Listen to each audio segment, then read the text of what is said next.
আসসালামু আলাইকুম। আমাদের আজকের পেশেন্ট আদুরি, বয়স হচ্ছে 23 বছর। উনি বিবাহিত। আর ওনার আজকের যে পেশেন্ট, ওনার ডায়াগনোসিস হচ্ছে AVN, avascular necrosis of the hip joint. Owner AVN grade 4। তো ওনার এমআরআই রিপোর্ট থেকে আমরা সেটা পেয়েছি। তো ওনার যে হিস্ট্রিটা আমরা রুগীর কাছ থেকেই শুনি। একটু বলেন আপনি, মানে কি হয়েছিল, কি স্যার, আমি কিভাবে শুরু হয়েছে? হ্যাঁ, স্বাস্থ্য বাড়ার ঔষধ খাইছিলাম। স্বাস্থ্য বাড়ার ওষুধ হ্যাঁ, খেয়েছি। স্বাস্থ্য আমার ঠিক আছিল। 1.5-2 বছর আমি ঔষধ খেয়ে স্বাস্থ্য ঠিকই আছিল। তারপর থেকে স্বাস্থ্য কমে ধরছে। তার কিছুদিন পর থেকে ব্যথা। 1.5 বছর আগে থেকে ব্যথা।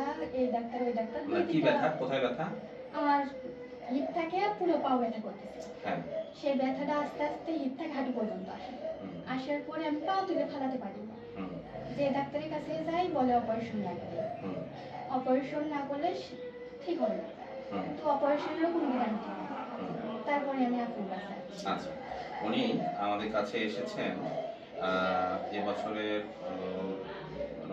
মার্চ, এপ্রিল, মে, জুন, জুলাই জুলাই মাসে 9 তারিখে। তো তখন উনি প্রচণ্ড ব্যথা ডান হিপে, এবং হাঁটলে এটা বাড়ে, ব্যথাটা পা থেকে মানে হিপ জয়েন্টের এখান থেকে হাঁটু দিয়ে নিচের দিকে নেমে যাচ্ছে, এবং বললই তো পাটা অবশ অবশ ভাব। তো ওনার HLA-B27 নেগেটিভ, আর এখানে এক্সরে এমআরআই এরা সাজেস্ট করে হচ্ছে হলো এভিএন হিপ রাইট গ্রেড 4। তো এইখানে আমরা যেটা ওনাকে যেটা কাউন্সিলিং করলাম সেটা হচ্ছে যে আমরা পিআরপি দিব ওনাকে, কারণ ওনার টোটাল হিপ রিপ্লেসমেন্টের জন্য সবাই অ্যাডভাইস করেছে। তো আমরা ওনাকে পিআরপি সাজেস্ট করি, কারণ এভিএন মানে যে টোটাল হিপ করলে এত অল্প বয়সে এটা মানে পরবর্তীতে যে এটার যে কনসিকুয়েন্স, এটা এত অল্প বয়স থেকে না শুরু করাই উচিত।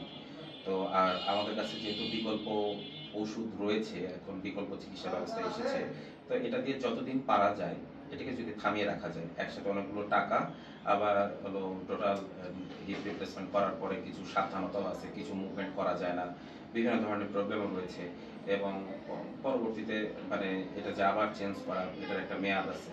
তো সব কিছু মিলিয়ে এটাকে কতখানি পোস্টপোন করা যায়, পিছিয়ে দেওয়া যায়, সেরকম একটা ব্যাপার থেকে আমরা পিআরপি সাজেস্ট করি। তো এবং তাকে আমরা সেপ্টেম্বর মাসের 10 তারিখে তাকে আমরা ফার্স্ট ডোজ পিআরপি করেছি ইন্ট্রা আর্টিকুলার হিপ জয়েন্টে এবং স্যাক্রোইলিয়াক জয়েন্টে। তো আজকে রুগী আমাদের কাছে সেকেন্ড ডোজ পিআরপি নেওয়ার জন্য এসেছিলেন, তো আমরা দিয়েছি অলরেডি। তো আমরা একটু জানবো যে তার এই 1 মাসের এক্সপেরিয়েন্স, মানে আগের সাথে কি কি উপকার পাচ্ছেন, আপনি কি কি পরিবর্তন দেখতেছেন? স্যার, এখন আমি হাঁটাচলা ঠিকভাবে একটু করতে জোরে পারছি। বলুন। হাঁটাচলা ঠিকভাবে করতে পারছি। আগে যেরকম কাজ করতে একটু অসুবিধা হতো, ওঠা বসে করতে অসুবিধা হতো, সেগুলো এখন ঠিক হয়ে গেছে। আগের তুলনায় আমি 3/2 ভাগ সুস্থ হয়ে গেছি। 3 ভাগের 2 ভাগ, আলহামদুলিল্লাহ।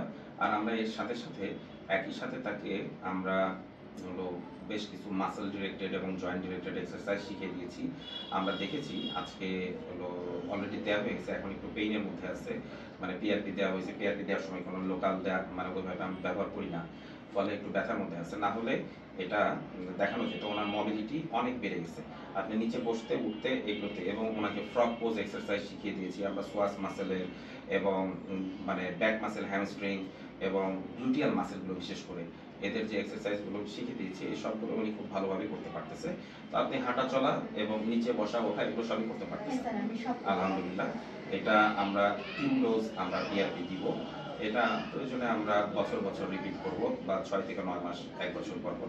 তো এটা আশা করতেছি উনি আমার যদি ওনার এই যে এভিএন এর যে কোর্সটা, এখানে কি হয়, আমাদের যে হিপ জয়েন্ট, হিপ এখানে যে ফিমারের হেড আছে, এর আশপাশের ব্লাড ভেসেলগুলো মারা যায় বা ডিস্ট্রয় হয়ে গেছে। তো এখানে পিআরপি তো বডিতে রিপেয়ারিং, সারা দুনিয়াতে রিপেয়ারিং একটাই ওষুধ আছে, সেটা হচ্ছে পিআরপি, আমাদের রক্তের মধ্যে। আল্লাহ বাইরের কোনো ওষুধকে ক্ষমতা দেয় নাই। তো এই পিআরপি যদি আমরা দিই, আমরা হোপিং দ্যাট যে এখানে একটা নতুন একটা যদি ব্লাড ভেসেল বা একটু প্লেক্সাস তৈরি হয়, ওই বোনসটা যদি কিছুটা নিউট্রিশন পায়, আর আগের মতো তো হবে না, এটা মানে ডিস্ট্রাকশন হওয়াটা বা যে ড্যামেজ যে হচ্ছে যে গতিতে, এটাকে একটু স্লো করে দেয়া। তাহলে আমরা এই পুরো প্রসিডিউরটাকে যদি, এটা একটু ডিস্ট্রাকটিভ সার্জারি এখন, যে টোটাল হিপ রিপ্লেসমেন্ট, এটা আমরা যতখানি পোস্টপোন করতে পারি, তারপরে একটা পর্যায়ে যে যদি প্রয়োজন হয় ওনাকে আমরা টোটাল হিপ রিপ্লেসমেন্টের জন্য পাঠিয়ে দিব। তার আগ পর্যন্ত আমাদের টার্গেট হচ্ছে রুগীকে সুস্থ স্বাভাবিক একটা লাইফে লিড করা। আমি 3টা কাজ যদি কোনো রুগী করে তাহলে আমি ইন্টারভেনশন করি না। এক হচ্ছে প্রতিদিন 2, 3 অথবা 4 কিলো হাঁটা, চেয়ারে বসে নামাজ না পড়ে দাঁড়িয়ে নামাজ পড়া এবং নিচে বসে পায়খানা করা। এই 3টাই তো আপনি করতে পারতেছেন এখন, হ্যাঁ, পারতেছি। আলহামদুলিল্লাহ। এটা যতদিন চলবে ততদিন একটা মানুষ সুস্থ স্বাভাবিক। এগুলো যখন হয় তখন মানুষের ডাক্তারের কাছে আসার প্রয়োজন নাই। আমরা আমার পুরো ট্রিটমেন্ট বা ইন্টারভেনশনাল পেইনের পুরো ট্রিটমেন্ট হচ্ছে আপনাকে নর্মাল কোয়ালিটি অফ লাইফটা ফিরিয়ে দেয়। আপনি একটা নর্মাল সুস্থ স্বাভাবিক জীবনযাপন করবেন, স্বাভাবিক মানুষের মতো, উন্নতের মতো, ডাক্তারের মতো। তো ডাক্তারের মতো, আপনার আত্মীয় স্বজনের মতো। তো আশা করতেছি আমাদের রোগী আদরি, আশা করতেছি ওনার একটা ভালো প্রোগ্রেসিস আশা করতেছি, আপনাদেরকে ফলো আপ জানাবো। তো জাস্ট সচেতনতার জন্য যে এভিএনের পিআরপির মাধ্যমে অলরেডি গবেষণার মাধ্যমে প্রমাণিত হয়েছে যে রোগীরা কিছুটা উপকৃত হয় এবং এই ধরনের চিকিৎসা এখন বগুড়াতেই সম্ভব। তো আশা করতেছি রোগীর জন্য শুভকামনা। আমাদের আদরি উনি ব্যায়াম করবে এবং নর্মাল চলাফেরা করবে। আশা করতেছি উনি সুস্থ স্বাভাবিক জীবনযাপন এইভাবে মেনটেন করতে পারবে। ধন্যবাদ। আসসালামু আলাইকুম।